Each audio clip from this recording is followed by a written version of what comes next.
ॐ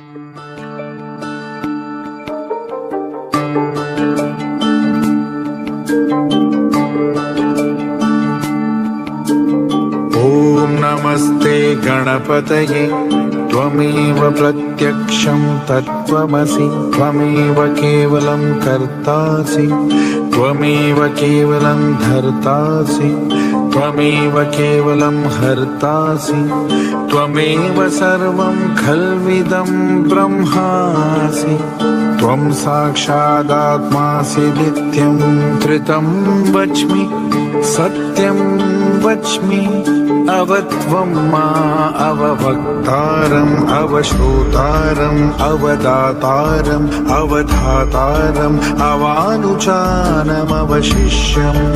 अवपश्चातात् अवं पुरस्तात् अवोत्तरात्तात् अवदक्षिणात्तात् अवचोर्ध्वात्तात् अवोदरात्तात् सर्वतो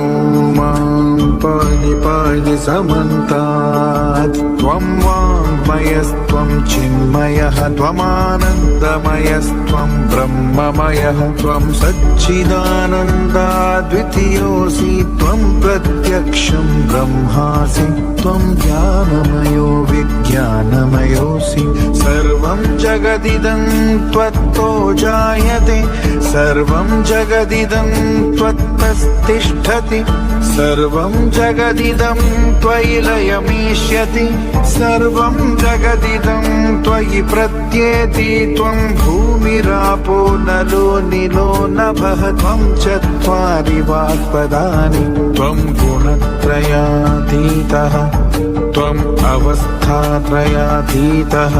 त्वं देहत्रयातीतः त्वं कालत्रयातीतः त्वं मूलाधारस्थितोऽसि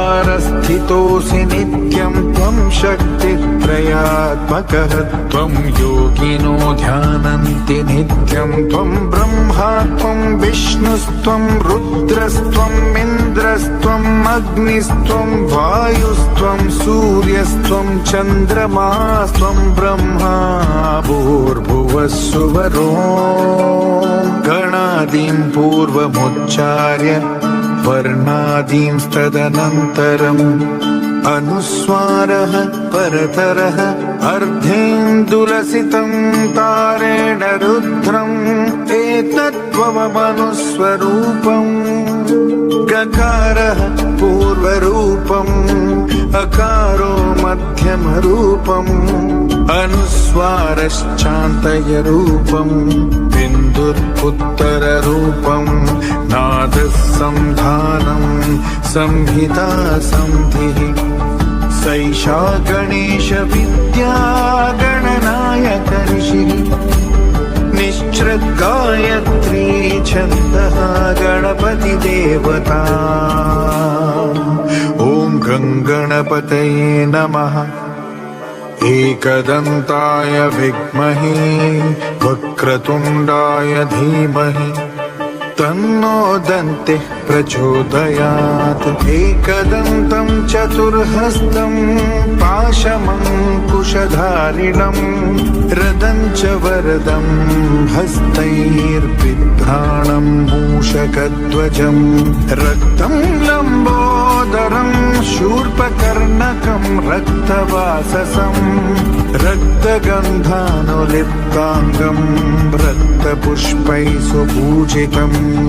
भक्तानुकम्पिनं देवं जगत्कारणमच्युतम् आविर्भूतं च सृष्ट्यादौ प्रकृतेः पुरुषात् परम्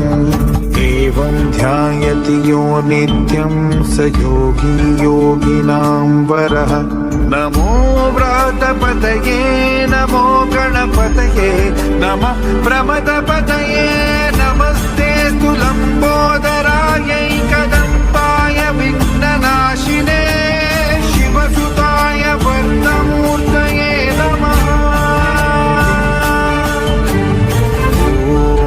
ॐ सहना भवतु सहनौ भुनक्तु सह वीर्यं करवावहै